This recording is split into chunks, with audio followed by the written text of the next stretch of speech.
from Safi Financial Network. Today is May 15, 2023. Here is another daily analysis for the market. So market had an uptick today. We are just inside this consolidation phase. Volume was light again today. So light volume just that buoyant the market to the upside. However, we have option expiry for this week for the month of May, and there are lots of news are coming. Lots of unexpected is coming to the market, and market just a move to the either direction. Still, I'm looking for a dip, for a final dip for the month of May for the next rally. If this doesn't happen and just consolidate here more and we are getting to the June part, probably we just don't need to expect a dip, and probably market just accelerating to the upside for the summer rally. So again, just sit tight, stay tuned. So if you're long in our positions, we are not looking for any crash in the market for the next 2-3 months at least, or even more than 3 months. But after September, October, I could change my call as well. So right now we are just into consolidation, and again we are into a very short-term consolidation as well here. So after this white range bar, if this one fails here down here and then coming back up, so that would be great buying opportunity. So we'll see how it goes. The ultimate target for this share is going to be challenging the August 2022 top, or even just to stretch a bit higher. So 43 to 4400, that could be the possible scenario for the market top this year, and we will see how it goes. Today, it was kind of like a broad-based rally. If you go to Nasdaq had a better performance compared to the other ones. Still in this exhaustive move to the upside. So moving averages are kind of like a sloping to the upward, and looking for a dip for a buying opportunity if this dip happens, which I believe it's gonna happen. One day or two, just it's going to be a sharp sell-off, and this sharp sell-off can be a buying opportunity for the next leg higher. So that's what I believe. 14,000 to 14,400 for Nasdaq, which is gonna be above the August top.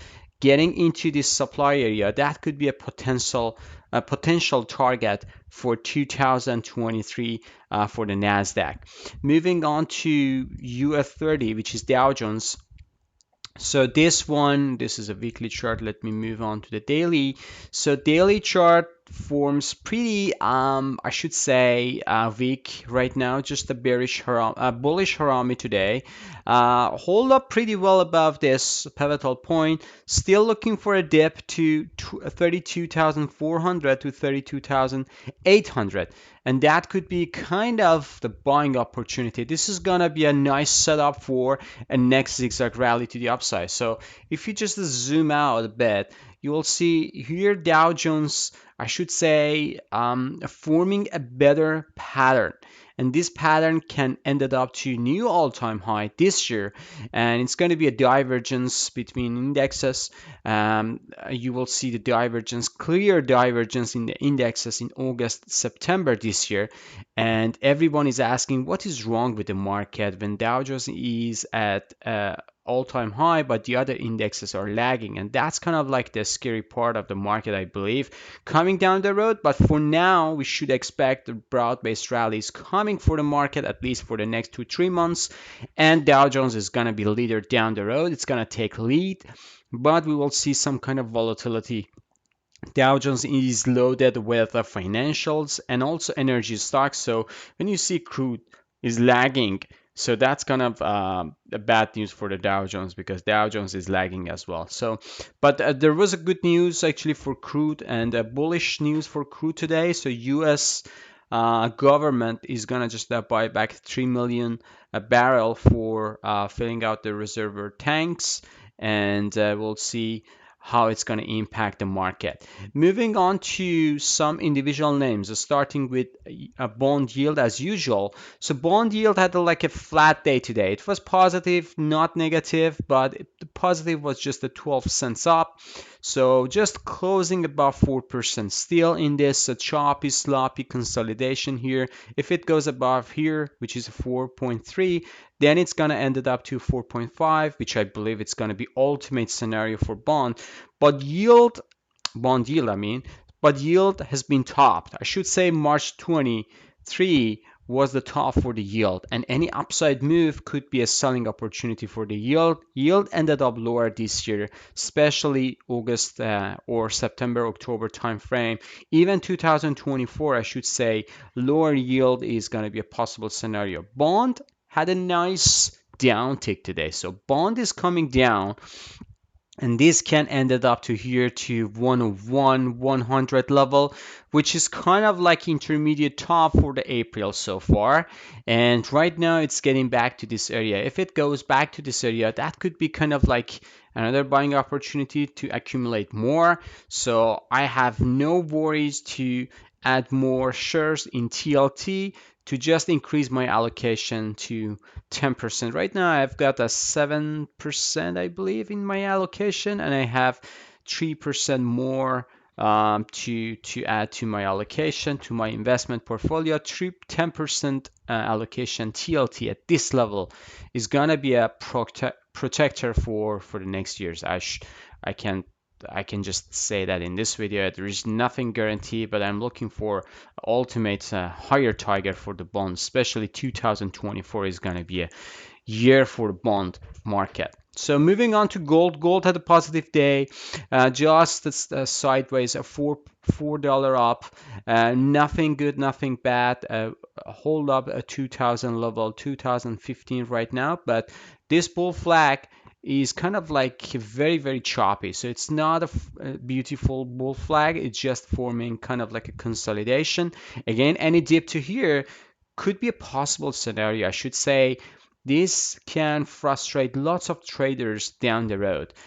From the bull side and bear side, gold and precious metals can frustrate lots of traders, but it's going to be a good opportunity for those ones who are looking for opportunity for gold, especially for those ones who missed this rally. So any price action to this area could be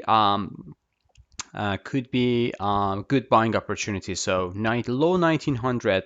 Some people are saying low 1500. I don't know if it's gonna spike down $500 down, but we'll see how it goes. Crude at a positive day, just due to the news, especially U.S. Government again says they're gonna just buy back 3 million barrel for filling up their storage tanks. So we'll see if it's gonna just impact. Right now, crude is in a downtrend, so any pullback could be just selling opportunity. Crude needs to, WTI needs to get a daily close above 74.76.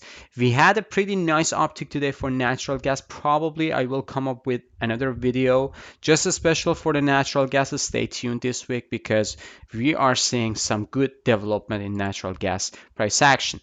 VIX just the uptick today, but this uptick was not a good candle, so rejected from 18 level. So 18 just forming in this white range bar, red white range bar, lots of shadows there. This means a rejection is coming middle of this white range bar, and 18.41 is kind of like the scenario that we are seeing right now. So Dixie downtick today. It was pretty uptick last 2 days, but a downtick all entire session. Nothing special for Dixie. Moving on to technology stocks. Apple just a 50 cents down. It's just consolidating here. Nothing special. Amazon 94 cents up. Consolidation.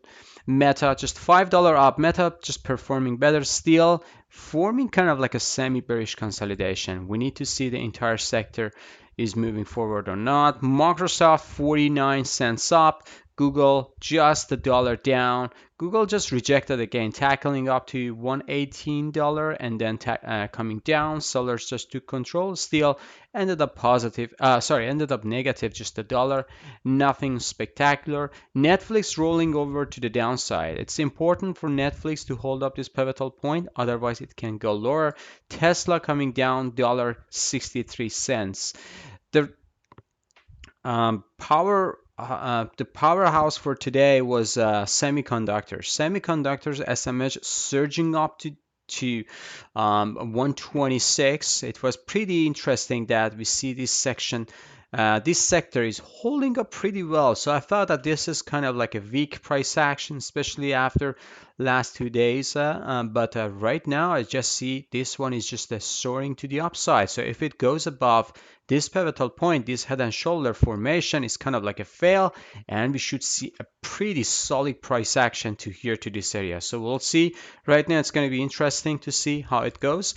SOX $2.72 up. TSM, Taiwan Semiconductors, all semiconductors, I should say, they had very nice surge to the upside. TSM coming back up. So TSM kind of like a getting close above this.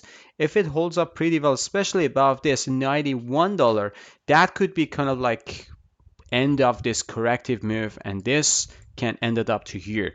So we'll see how it goes. AMD, which we own it, pretty nice surge to the upside. I should say I've done my calculation. AMD can end it up to $1.10 for the next I should say next 2-3 weeks. So we'll see how it goes. But AMD is in uh, momentum, and we just have it. We have a long position on it. Nvidia just at $6 up today, so ended up to 289. TXN $3.36 at 38. So this is kind of like ending diagonal, and if it break out to the upside, I should say this is the end of the correction. So we should see how it goes with this. Right now this ending diagonal is forming. If it break out to the downside, a lots of demand area here, so buyers are going to recommit back. But if it goes above this, it can go all the way up to here to this level, I should say. Just let me just pull out to the chart. So here is the area 173.62. That's going to be the level. Lamb Research, pretty nice optic today. So just breaking out to the upside, this consolidation is kind of like this one is breaking out to the upside. Pretty nice price action. This is the level, but ultimately I'm looking for 642 to 661. So we will see. Lamb Research, basically this is a pretty bullish pattern. Nothing wrong with the chart as far as I see. The only problem is here, but the ultimate scenario is kind of like a basing bottom here. Very nice. Moving on to financials, XLF, just the 82%, 0.82% up. This one hold up pretty well for now, but again, chart is not that strong, so it's pretty choppy. KBE, which is a large cap bank ETF, 2.84% up, just the 92 cents up. So this one is holding up for now. This is the pivot, but if this one take out, I should say the dark clouds are coming back again for the financial words. KRE 3% up. This is kind of like a bounce, and the JP Morgan hold up for now 84, just $1.13 up, so 135.23. Right now Goldman Sachs $2.50 up. Wells Fargo today not a bad action, but again needs to close above this level, so $1.28 up. Citigroup just 4 cents down. This is not a good enough for Citigroup. Very ugly pattern. Moving on to GoldMiners. GoldMiners, again, just because market hold up pretty well, they hold up for now. Not a good price action, but hold up this pivotal point at least. 31 cents up, 33.91 right now, just holding up. These two levels are going to be a buying opportunity. GDXJ 34 cents up. AEM 58 cents up, and EM, which is Newmont, this one is acting better. So nice candle, nice uptick to the upside. Let me just zoom in here. Nice uptick here. So we'll see if this one take out this high, then it's gonna be just this trend, and then if take out this and this, that would be pretty bullish price action, I should say. This one can go all the way up to here, so we'll see how it goes. So 51 to 61, it's gonna be the scenario for Newmont. Franco-Nevada 67 cents up. Gold Barrick 17 cents up. Moving on to energy stocks, XOP. This one is coming back up due to crude and good news for oil. Oil and gas services, this one is coming back up again. Hold up this pivotal point, but if I tell you this H pattern can triggers anytime, can end it up ugly to here. So we'll see. XOM, Exxon, this one doesn't follow up the market, so this one goes down 70 cents down.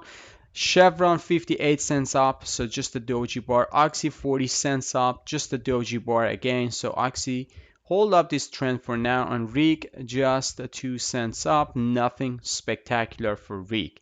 So all in all, we should just keep an eye on this market. Trading very low volume today, nothing spectacular, so we'll see how it goes for the next days.